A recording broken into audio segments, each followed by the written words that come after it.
성경에도 많이 등장하는 왕의 도로가 있습니다. 요르단을 남쪽에서 북쪽으로 가로질러서 다메스커스까지 가고 다메스커스에서 또 실크로드를 타고 중국까지 이어지는 놀라운 길이죠. 근데 한 번은 제가 이 왕의 대로를 타고 광야길을 가고 있었습니다. 그때가 늦은 비 시즌인 것 같아요. 아마 3월쯤 된 것으로 기억하고 있는데요. 정말 갑자기 그 광야에 꽃동산이 펼쳐지는데 끝이 없는 거예요. 제가 그래서 사진도 찍어놨습니다.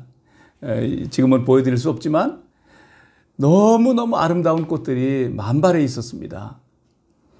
평상시는 다 죽어 있었는데, 광야였었는데 우기철이 돼서 비가 오니까, 비가 공급되니까 그 안에 그 씨가 발해가 돼서 꽃동산을 이루고 있는 모습을 보았습니다. 광야에 보통 산을 갖다가 히브리어로 하르라고 합니다. 하르. 아랍어로는 하멜. 마치 여인이 임신한 배와 같이 번거스름하지 않습니까? 모든 산들이 그렇습니다. 그런데 거기에는 생명의 씨앗이 있는 거예요. 다 죽어 있는 것 같은데 거기에 물이 공급될 때 놀랍게 생물이 자라나고 그리고 꽃동산이 되어가는 모습들을 보게 됩니다. 왜 그래요? 씨 때문에 그런 거예요. 요즘에 몇 주 동안 우리가 예수님께서 말씀하시는 비유의 말씀들을 마태복음 24장, 25장을 통해서 같이 함께 말씀을 나눴습니다. 좀 더 비유의 말씀들을 나눠보기를 원합니다. 오늘은 예수님께서 비유에 관한 말씀들을 약 50번 정도 하셨어요. 정말 많은 말씀들을 비유를 통해서 하셨어요. 그런데 그 많은 비유들 가운데 첫 번째 비유가 오늘 함께 말씀을 나누게 될 씨 뿌리는 비유인 거예요. 이 비유를 통해서 예수님은 하나님의 왕국과 예수 그리스도와 또 그날을, 하나님의 나라를 준비하는 삶이 어떠해야 될 것임을 주님께서는 주로 말씀하셨습니다. 그렇기 때문에 이제 오늘 씨 뿌리는 비유의 이 말씀은 천국으로 들어가는 문이기도 한 거예요. 우리 삶 가운데서 이것이 얼마나 소중한지를 알아보는 시간들이 됐으면 좋겠습니다. 그래서 그런지 이 씨 뿌리는 비유는 마태복음 13장에도 나오고 마가복음 4장에도 누가복음 8장에도 공히 말씀을 나눠주시고 있습니다. 자, 근데 예수님께서 하루는 갈릴리 바닷가에 해변가에 앉으셔서 조용히 있었습니다. 그런데 수많은 무리들이, 큰 무리들이 그 예수님을 향해서 나오시는 거예요. 근데 그 모습이 너무 멋있어요. 너무 많은 사람들이 오니까 예수님께서 어떻게 하셨어요? 배를 타시고 배에 가서 앉으시고 많은 군중들은 그 해변가에 앉으셔서 예수님의 말씀을 듣는 거예요. 바람이 밀려와서 그 바다가 마치 확성기 역할을 해서 많은 사람들이 함께 말씀을 다 들을 수 있도록 해주는 역할도 했을 겁니다. 자, 오늘 한번 1절 말씀을 보겠습니다. 예수께서 다시 바닷가에서 가르치시니 큰 무리가 모여들거늘 예수께서 바다에 떠 있는 배에 올라 앉으시고 온 무리는 바닷가 육지에 있더라. 이에 예수께서 여러 가지 비유로 가르치시니. 그 해변에서 배에 앉으셔서 예수님께서 그 하나님의 나라의 비밀들을 말씀해 주셨을 때 그 듣는 사람들이 얼마나 영광스러웠을까? 갈릴리 바닷가를 가보셨습니까? 저는 아마 4번 정도 가본 것 같아요. 갈 때마다 가슴이 막 설레요. 그 일주도로가 있는데 일주도로도 돌아보기도 하고 또 배도 타보기도 하고 거기 들어가서 수영도 해보기도 하고 그 옆에 가서 하룻밤 자기도 했어요. 그러면서 예수님께서 어떻게 이곳에서 그 백성들을 만나고 모습들을 이렇게 상상해 본 적이 있었습니다. 할 수 있으면 꼭 가보세요. 너무너무 아름다운 호수이고 바닷가인 겁니다. 그런데 그곳에서 예수님께서 들으라, 쉐마, 들으라 라고 말씀하시면서 씨 뿌리는 자의 비유를 말씀하시는 거예요. 씨 뿌리는 자가 와서 씨를 뿌리게 돼요. 그런데 어떻게 뿌리냐면 4가지의 밭에다가 씨를 뿌리게 됩니다.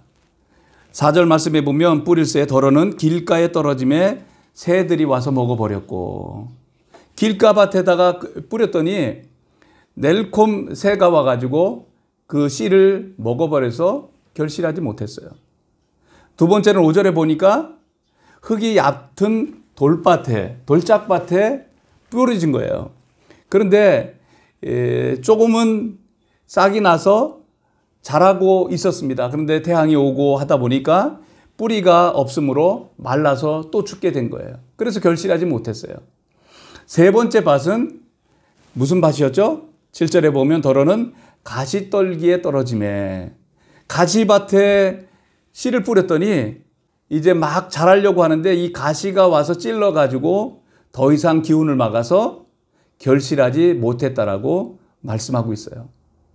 3가지 밭, 길가밭, 돌짝밭, 그리고 가시떨기 밭에서는 열매를 맺을 수가 없었습니다.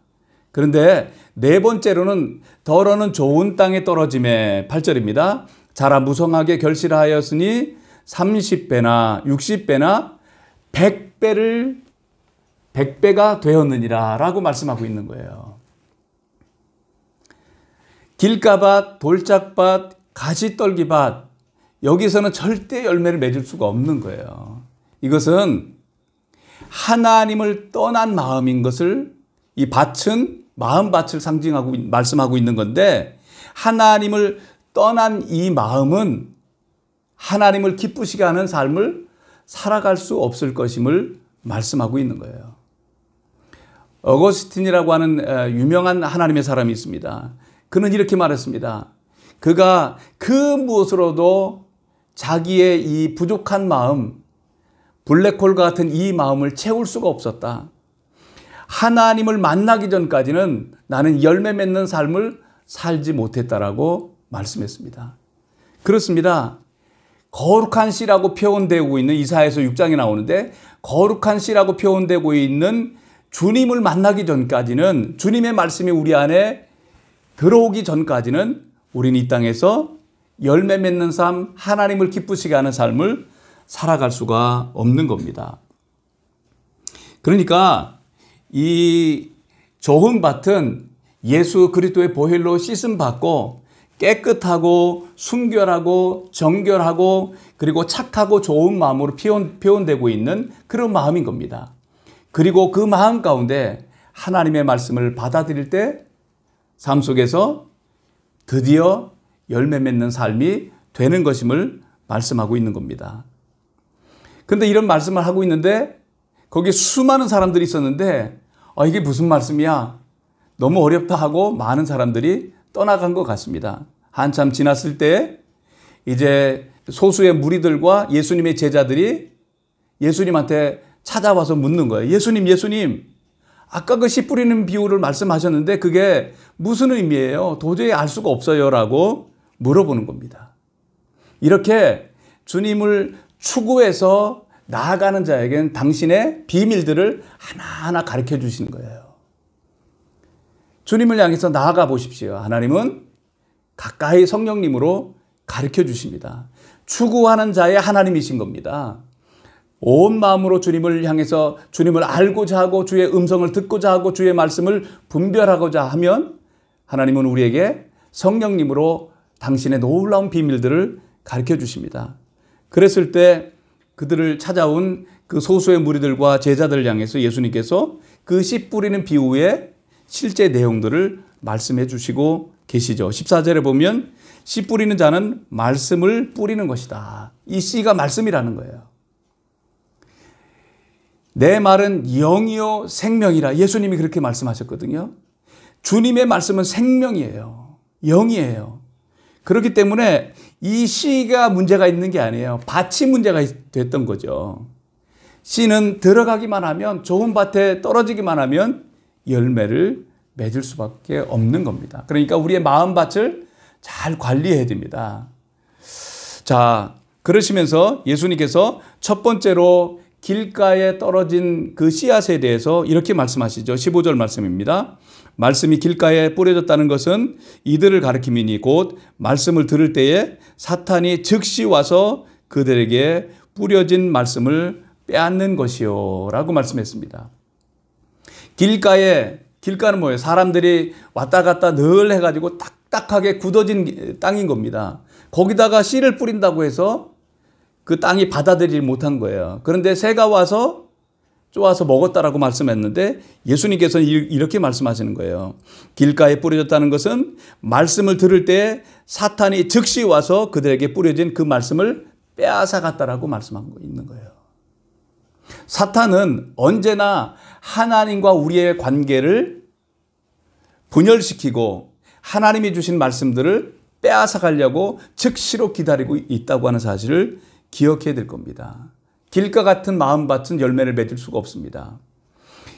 길가는 뭐예요? 딱딱하게 굳어진 마음, 강팍한 마음, 세상의 지식으로 가득 찬 마음들은 하나님의 이 말씀을 받아들일 수가 없는 겁니다. 제가 예전에 여호와 증인하고 성경을 가지고 토론한 적이 있었습니다. 한참을 대화하고 나서 제가 내린 결론은 차라리 벽을 보고 얘기하는 게 낫겠다. 이 굳어진 마음은 하나님의 말씀을 그대로 보여줘도 절대 믿지 않는 겁니다. 받아들이지 못하는 겁니다. 마귀는 언제나 압니다. 이 말씀이 들어가면 삶이 변화되고 인생이 변화되고 가정이 변화되고 사회가 변화되는 것을 알아요. 그렇기 때문에 이 말씀을 빼앗아 가려고 항상 마귀는 지금도 노리고 있는 겁니다. 그래서 말씀을 읽으려고 하면 자꾸 게을러지기도 하고 내일로 미루기도 하는 것은 다 어둠이 주는 사탄이 주는 생각들인 겁니다. 하나님의 말씀을 가까이 하십시오. 그 말씀을 지키십시오. 제 친척 가운데 한 분이 신천지에 빠진 분이 계세요. 한 15년 전에 그분하고 만나서 대화를 했습니다. 너무너무 안타까워요. 나중에 중간에 보니까 자기가 신천지에서 나왔다고 말씀을 했어요. 근데 지금도 보니까 아직도 그곳에서 나오지 못했어요. 가끔 영상을 보내주는데 그 영상들은 거기에 영상들을 보내주고 있더라고요. 그러니까 그분이 처음 예수님을 만났을 때 참 순수하고 깨끗했었는데 사단이 와서 그의 말씀을 빼앗아 가서 거짓 말씀을 갖다 들여대놓고 그를 이끌어가는 거예요.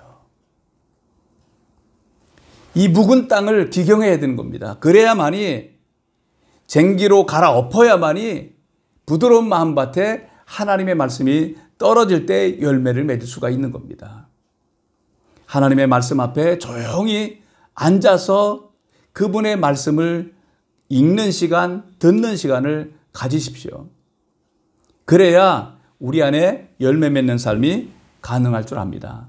두 번째로는 예수님께서 이곳에서 돌짝밭에 관한 말씀을 16절에서 계속해서 풀어주십니다. 또 이와 같이 돌밭에 뿌려졌다는 것은 이들을 가리킴이니 곧 말씀을 들을 때에 즉시 기쁨으로 받으나 그 속에 뿌리가 없어 잠깐 견디다가 말씀으로 인하여 환난이나 박해가 일어나는 때에는 곧 넘어지는다요.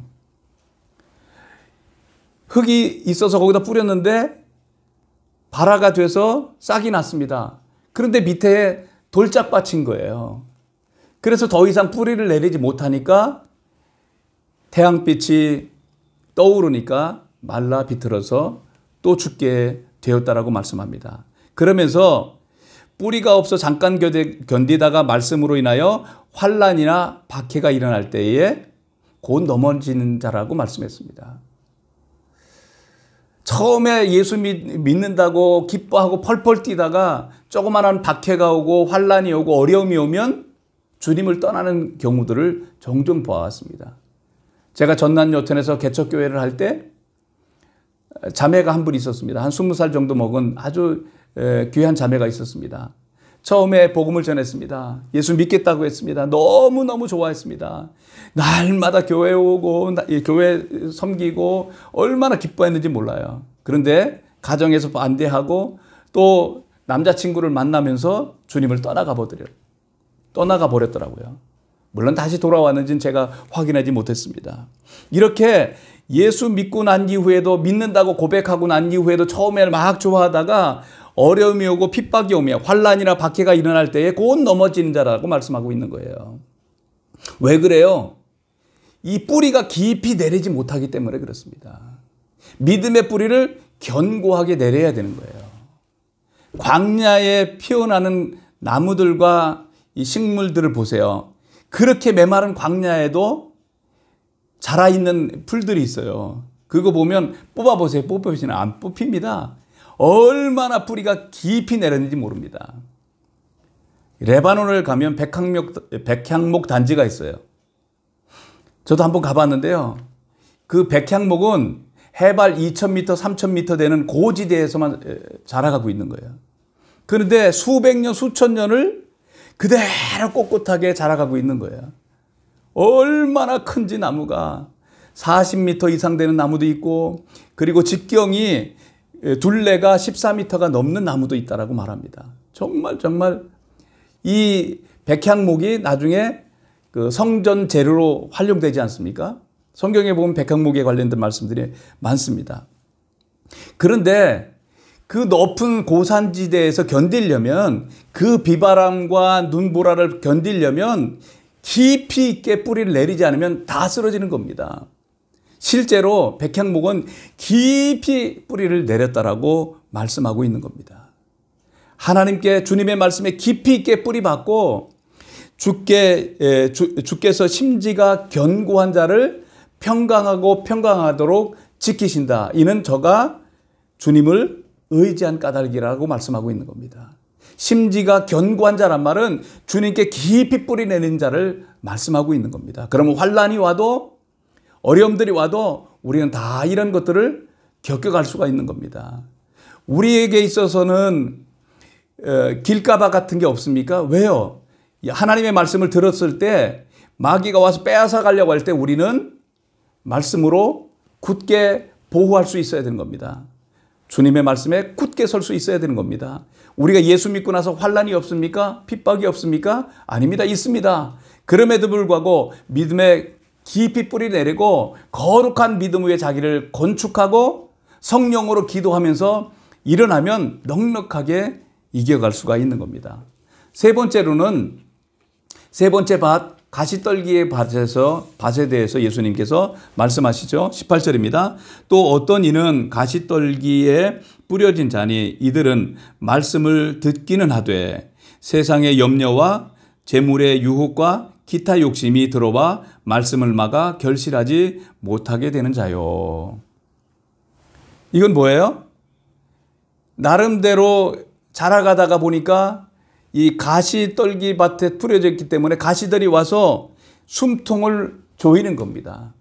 그래서 마침내 열매까지 맺히지 못한다라고 말씀하고 있는 거예요.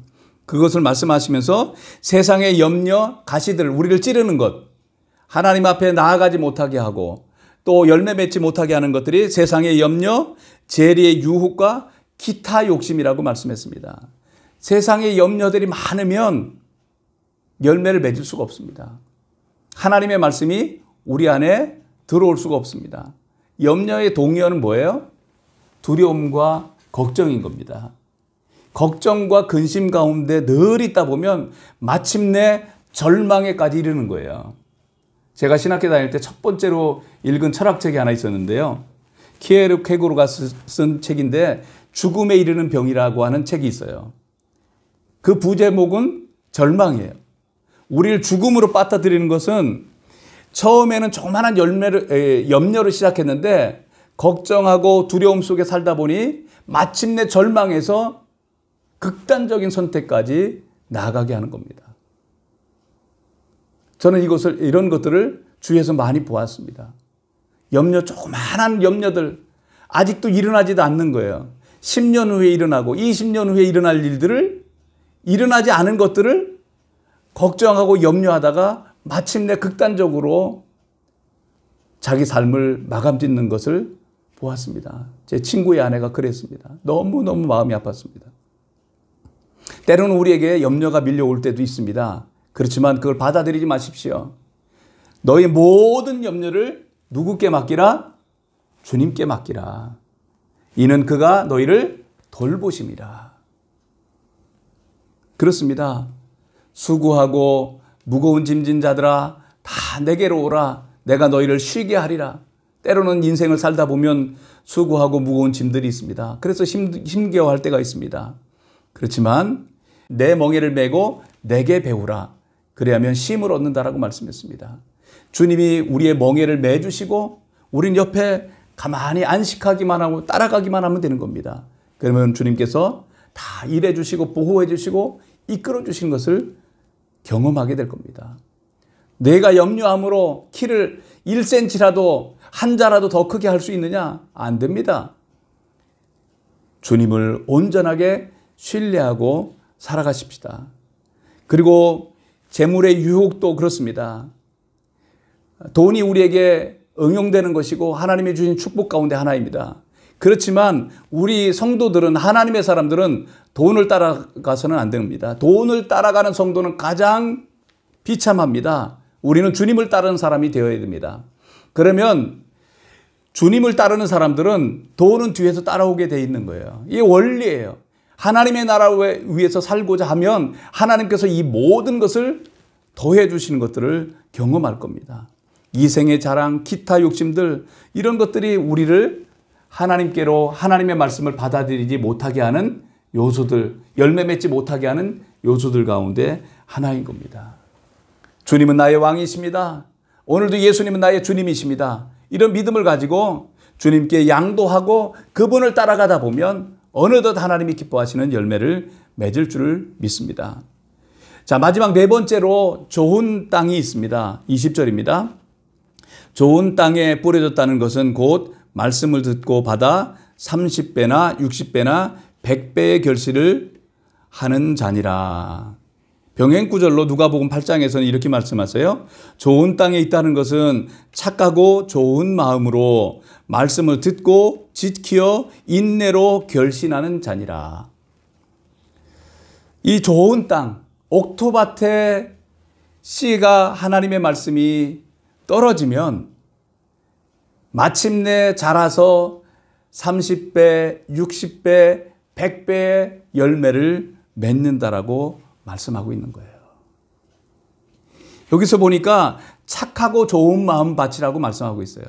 착하고 좋은 마음이라고 하는 것은 주님의 예수 그리스도의 보혈로 씻음 받고 죄로부터 구출받고 하나님 앞에 살면서 새 마음을 가지고 살아가는 사람을 말씀하고 있는 겁니다. 에스겔서 36장 말씀해 보면 또 새 영을 너희 속에 두고 새 마음을 너희에게 주되 너희의 육신에서 굳은 마음을 제거하고 부드러운 마음을 줄 것이며, 이 굳어진 마음들을 제거하고 부드러운 마음을 주신다. 거기에 하나님의 말씀이 떨어졌을 때 열매를 맺는 겁니다. 주님께 돌아와서 단순한 마음으로, 깨끗한 마음으로, 순결한 마음으로, 부드러운 마음으로 주님의 말씀을 마음속에 심으면 열매를 맺을 수밖에 없는 겁니다. 사람의 예를 들어볼까요?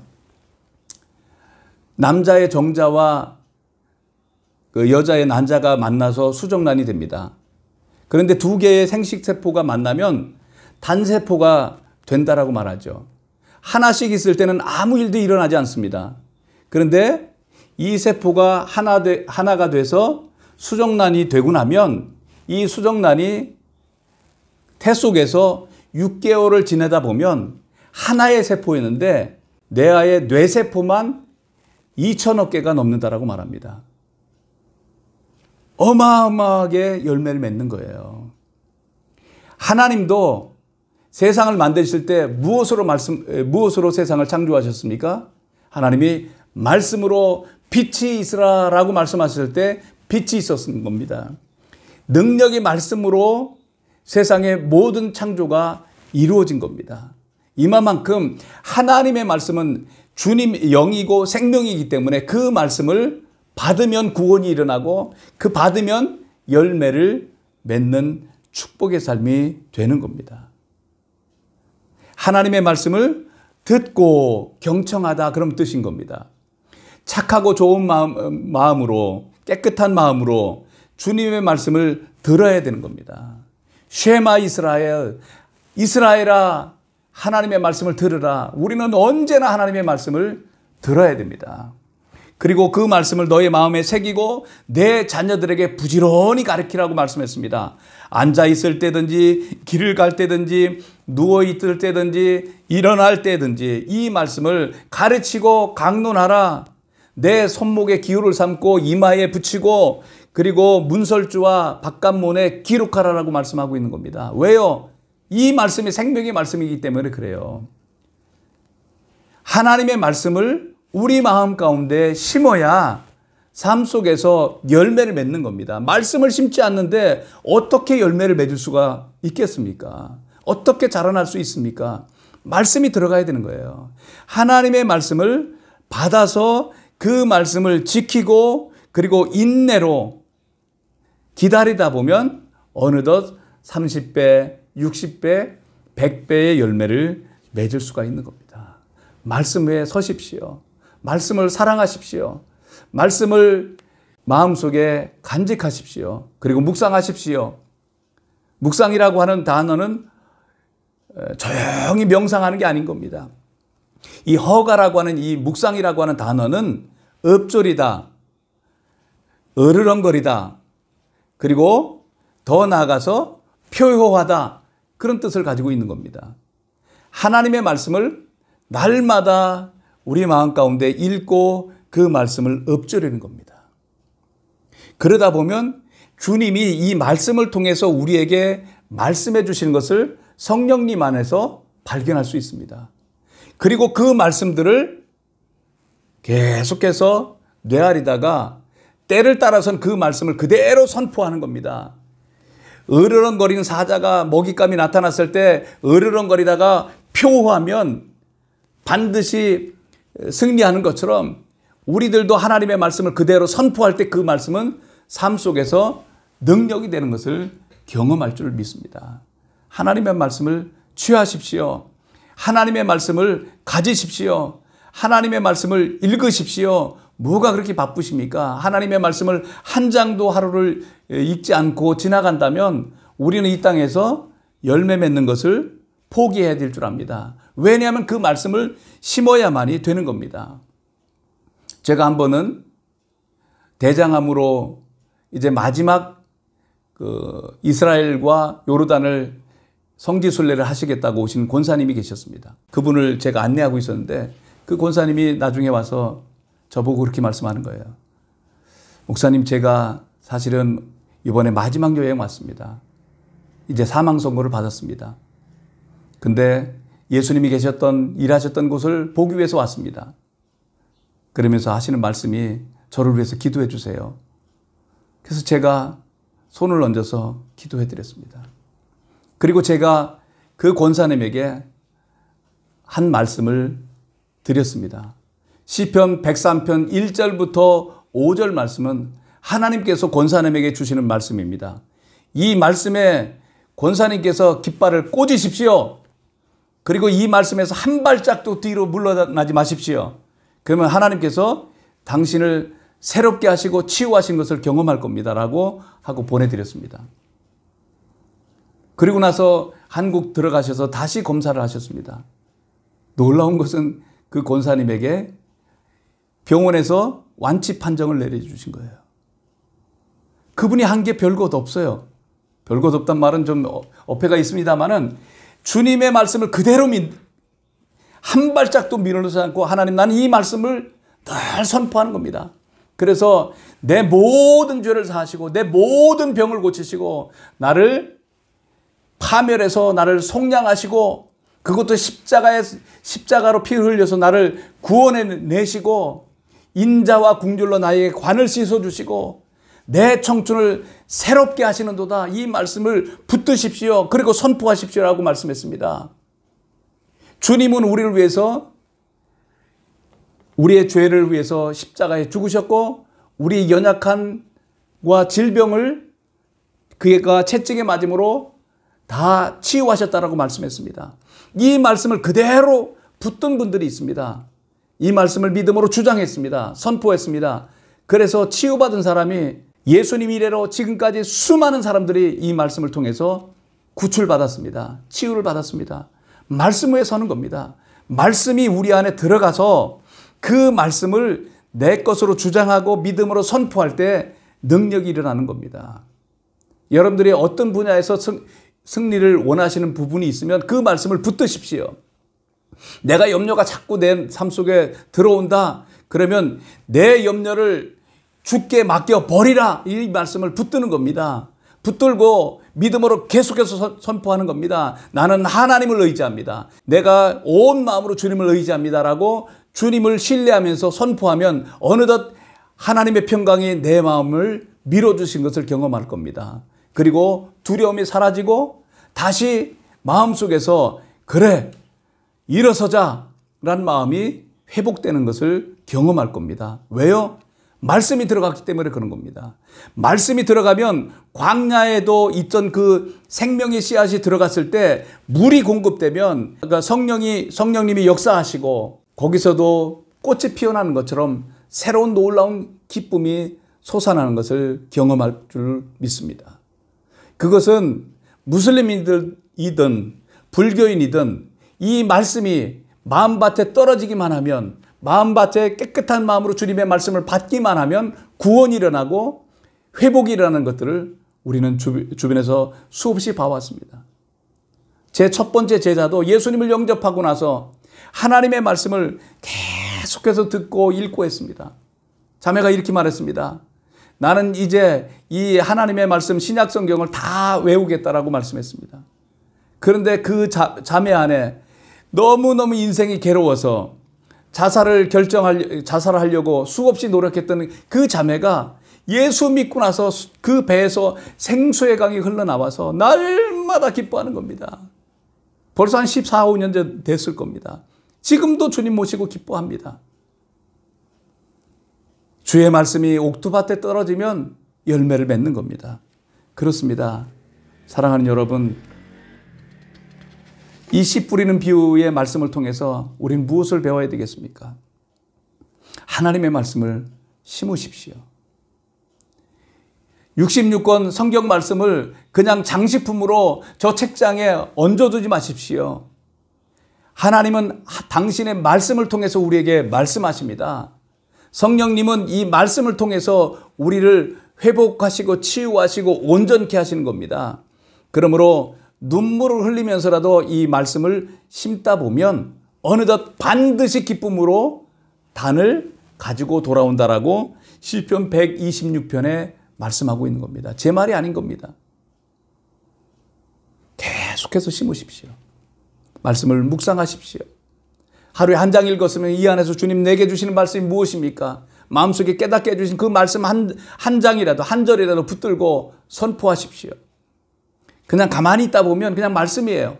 그런데 말씀을 묵상하다 보면 내 안에서 성령님께서 말씀해 주시고 힘이 되시고 능력이 되는 것을 경험하게 될 줄 믿습니다. 그러면 때가 되면 결실하는 거예요. 좋은 땅은 착하고 좋은 마음인데 그리고 듣고 받고 간직하고 인내하다 보면 마침내 가을이 되면 열매를 맺는 겁니다. 시편 1편의 말씀을 통해서 오늘 말씀을 마무리하려고 합니다. 오직 여호와의 율법을 즐거워하여 그 율법을 주야로 묵상하는도다. 주야로 24시간 앉으나 서나 하나님의 말씀을 묵상하라고 말씀했습니다. 이 사람이 복 있는 사람이라고 말씀합니다. 그 사람은 시냇가에 심은 나무가 철을 따라 열매를 맺으며 그 잎사귀가 마르지 아니함 같으니 그가 하는 모든 일이 다 형통하리로다. 할렐루야. 그렇습니다. 하나님의 말씀을 가까이 하십시오. 하나님의 말씀을 사랑하십시오. 하나님의 말씀을 들으십시오. 하나님의 말씀을 마음속에 심으십시오. 하나님의 말씀을 붙드십시오. 그리고 하나님의 말씀을 선포하십시오. 그러면 이 말씀이 우리 가운데 열매 맺게 하는 것을 경험할 줄 믿습니다. 제가 종종 말씀드립니다. 하나님은 우리에게 치유를 주시는 분이 아니다. 하나님은 우리에게 부유를 주시려고 하신 분이 아니다. 하나님은 우리에게 형통함을 주시려고 하신 분이 아니다. 하나님은 우리에게 어떤 좋은 것을 주시려고 하신 분이 아니다. 왜냐하면 하나님은 우리에게 말씀을 주신 분인 겁니다. 말씀 안에는 치유도 있고 회복도 있고 치유도 있고 구원도 있고 놀라운 것이 다 있는 겁니다. 하나님이 나를 향해선 계획과 뜻과 데스티니를 어떻게 발견합니까? 말씀 안에 있습니다. 주님은 당신의 말씀 안에 당신의 계획과 우리를 향하신 뜻과 목적과 데스티니와 모든 축복을 다 함축시켜 놓으신 겁니다. 그러므로 말씀을 가까이 함으로 우리의 이 광야길 가운데서도 주님 앞에 열매 맺는 좋은 밭이 되십시다. 마음을 잘 가꾸십시다. 다른 것에 내 마음이 현혹되지 않도록 길가바 같은 마음들 또 돌짝밭 같은 마음들을 갈아엎으십시다. 그리고 더 나아가서 이제 가시가 찌르는 세상에 대한 유혹들을 떨쳐버리고 욕심들을 떨쳐버리고 깨끗한 마음으로 날마다 주님을 바라보고 주의 말씀을 가까이 해감으로 하나님의 말씀이 우리 삶 속에서 실제가 되고 능력이 되는 것을 날마다 경험하는 우리가 되길 주 예수 그리스도의 이름으로 축원합니다. 아멘.